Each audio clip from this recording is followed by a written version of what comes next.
parce que kii waxuma ne boo ñëwee ci man dinaa la jox lii wala dinaa la sëdd lii donc kii gor pur la gor dëgg la man ñeme naa ànd ak moom moo tax sama engagement au sein du parti PASTEF tax na ba toute ma famille a été mis en prison ba ci bokk ci ñaari xale yoo xam ne amuñu 2 ans Macky Sall yóbbu leen kaso ma nekkoon en exil mu metti woon trop nag mais yàlla def xeex bu ñu doon sóobu mu ne xeex bu noble la ba yàlla def ba le président Ousmane Sonko joxoñ Bassirou Diomaye Faye mu nekk tey le président de la République du Sénégal moo tax man mii tey ñu investir ma sur la liste départementale de Dakar en tant que titulaire bokk si ñoom sama naataango yi toog ak borom Dakaru ma leen di wax ne que sànq madame Diop lu mu doon wax bu soobee yàlla vous verrez une vraie rupture au sein de l'hémicycle au sein de l'Assemblée nationale may wax ne amul ministre amul xarit ministre amul xarit DG ay député peuple la ñuy doon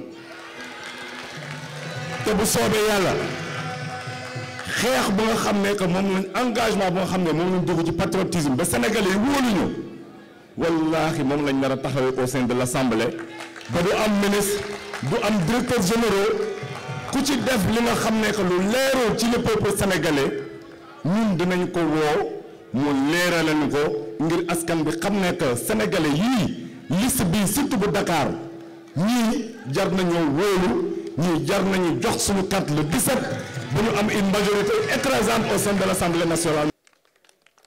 ñu ngi jëm le 17 novembre yàggatul pour que ñu jox au président Bassirou Diomaye Faye et à son premier ministre une écrasante majorité pour que li nga xam ni moom la ñu yéene Sénégal ñu proposer ko Sénégalais yi mu jugee ci vision parce que nag la vision 2050 c'est l'aboutissement donc de plusieurs autres visions yoo xam ne étape par étape la ñëw mu nekk des visions dynamiques ñu jógee ci vision pour un Sénégal meilleur bi président Ousmane Sonko bindoon ñu ñëw ci le projet c'est une autre dynamique tey nag ñu ñëw ci vision 2050 avec des livrables 2029 et 2035 si je ne me trompe. ñu ne qu'est-ce qu'il faut faire maintenant pour que ce pays-là change? Nous avons dépassé une étape, c'est l'élection présidentielle de 2024.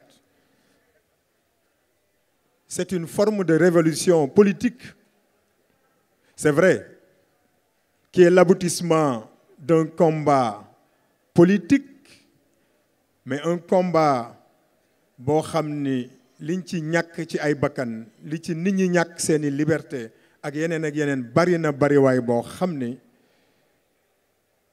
dans l'histoire politique du Sénégal cette transmission pacifique du pouvoir du ñu mës a fàtte ni dafa jaar fu metti. La transmission pacifique peut-être c'est quand il y a eu élection mais avant l'élection xam ngeen li ñu daj ñun ñii buñ ko fàtte. Maintenant, qu'est-ce qu'il faut faire pour que le président Bassirou Diomaye Faye et son premier ministre puissent mettre en œuvre leur vision? Il nous faut une large majorité à l'Assemblée nationale. Pas comme l'ont dit mes collègues députés, parce que ñii ce sont mes collègues, man ñi raw nañ ma sax parce que maa ngi wax léegi sama gars yi ñoom Cheikh Fatma, je leur découvre un talent extraordinaire musuma woon xam ni nekk nañu député avant l'heure. Je suis rassuré de savoir que Inch'Allah à partir du 18 novembre parce que duñu taxaw j'aurai en compagnie d'autres députés venant d'autres départements du Sénégal j'aurai le plaisir de partager ma toute petite expérience bi nga xam ne am naa ko Assemblée nationale. J'ai été élu en 2022. Je ne suis pas économiste, moi je suis littéraire. Je ne suis pas technicien en matière de gestion, des hydrocarbures, du pétrole, des aspects quelquefois à la limite scientifiques. Mais tey lu ñuy wax ci pétrole gaz ci Sénégal am naa kàddu bu ma ci mën a def léegi mu ci mën a wax parce que pendant 2 ans j'ai géré cette commission-là. Assemblée nationale dafa tumuranke woon liggéey gis nañ fa ay commission yoo xam ne mësuñoo fonctionner mais yàlla def na même les députés quand même du pouvoir reconnaissaient que c'est la commission qui marchait le plus à l'Assemblée nationale en termes d'activité, en termes de production. Mais lan moo taxoon commission boobu doon dox c'est grâce au MONCAP. Ces cadres ñoom la doon jox le projet de budget. Commission bu ne di liggéey ci pàcc bi nga xam ne foofu ngay mën a jàppale les députés. Et c'est le lieu de les féliciter pour liggéey bi rafet bi ñu def ci programme bi mais liggéey bi nga xam ni moom lañ ñu accompagner à l'Assemblée nationale. may wax mes honorables collègues que vous n'êtes pas de futurs députés, vous êtes déjà des députés. Rapprochez-vous de cette ressource inestimable qu'est le MONCAP.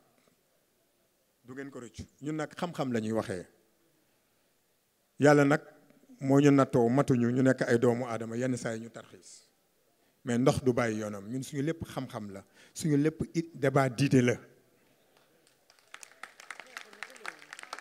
xeexuñu xuloowuñu loolu lañu suñu chef de parti le président Ousmane Sonko jàngal ci loolu la ñuy dox. Assemblée nationale nag c'était une zone de non-droit. Assemblée nationale am na commission contrôle budgétaire. Contrôle budgétaire moom mooy saytu xaalisu Assemblée nationale fan lañ ko dugal. Commission boobu musul réunir. Le règlement intérieur dafa ni chaque trimestre commission bi dafa def rapport jox ko les députés pour ñu xam xaalisu Assemblée nationale fu mu dugg musul am ñii bu ñu ñëwee Assemblée nationale commission boobu day dox de.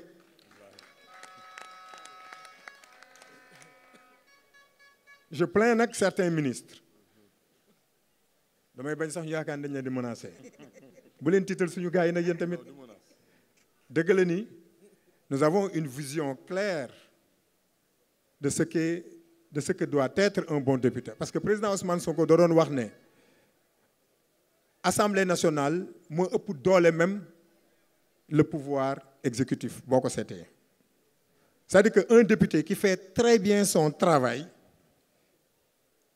mën na en un moment donné tirer l'exécutif pour mu bonifier wu. Je vais raconter de petites histoires. ñun bi ñu ñëwee Assemblée nationale gars yi ministres yi dañ daan ñëw sax am na ay ministres yoo xam dañ daan ñëw non mais maintenant bon c'est un vote sans débat lañ doon wax parce que oui pour des questions de voilà de souveraineté pour des questions de confidentialité il y a des budgets yoo xam ni kenn du ko discuter ñun bi ñu ñëwee Assemblée nationale dañ leen ne amul armée amul police amul gendarmerie budget bu fi ñëw dañ koy càmbar ñun ñoo indi loolu Assemblée nationale te on était nombreux oui mais on n'était pas si nombreux que ça parce qu'à un moment donné le président Mamadou Lamine Diallo ici présent qui m'a beaucoup appuyé en sait quelque chose. Certains députés avec qui nous étions partis en intercoalition et en coalition nous ont lâchés et finalement on était une trentaine de députés mais on a tenu bon, on a montré que nous étions des députés de valeur, que nous n'étions pas des députés de pacotille. noonu la ñu liggéey Assemblée nationale fexe ba le débat ñu relever ko première semaine bi ñu ñëwee commission technique parce qu'il y a des commissions techniques ak plénière tous les ministres du défunt gouvernement dirigé par le président WhatsApp maintenant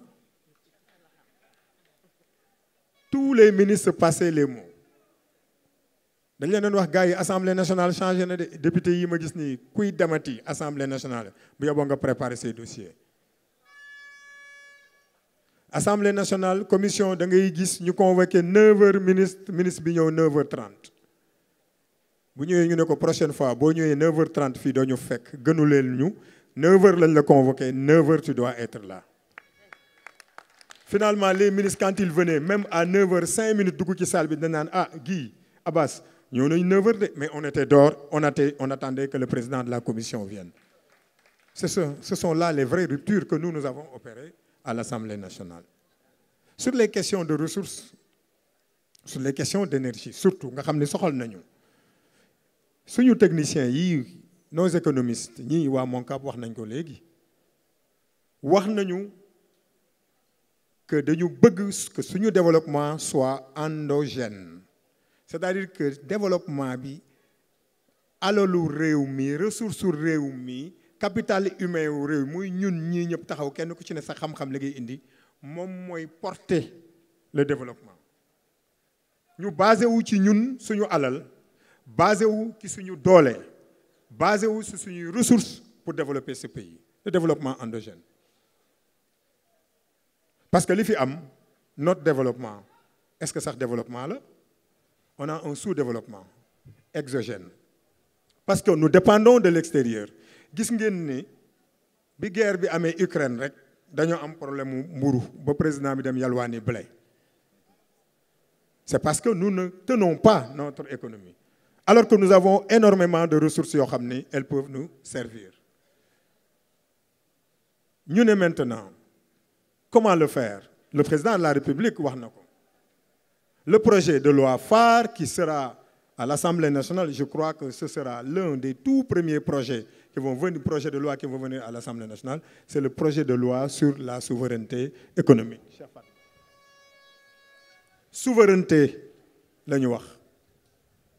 Souveraineté sur le plan politique, mais souveraineté sur le plan économique. Nous ne pouvons plus continuer à dépendre de l'extérieur alors que nous avons tout ce qu'il nous faut pour nous développer. Et qu'est-ce qu'il faudra, Boboba? Il faudra que nous appuyions tous les secteurs yi nga xam ne ñoom ñooy porter l'économie. On a parlé tout à l'heure de chaîne de valeur. Le président Ousmane Sonko a toujours demandé au gouvernement de Macky Sall de lui parler de leur projet économique, leur modèle économique. Laaj na leen ko pendant 5 ans, c'est quoi votre modèle économique? Ñu ne ko boo ko bëggee amul problème da ngay ñëw suñu bureau ñu waxtaan ñu naan café ñu wax la lan mooy suñu modèle économique. C'est la première fois qu'on voit ça à l'Assemblée nationale. Un ministre qui n'est pas capable de dire c'est quoi le modèle économique du Sénégal, ça veut dire que ñoom ci tâtonnement la ñu nekkoon ak sàcc alalu réew mi et leur seul modèle économique c'est quoi? C'est la dette dem leb. Leb mooy seen modèle économique.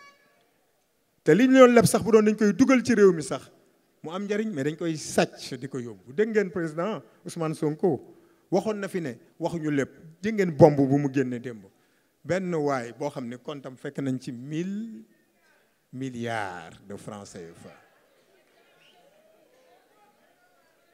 Et ça ne me personne bizarrement.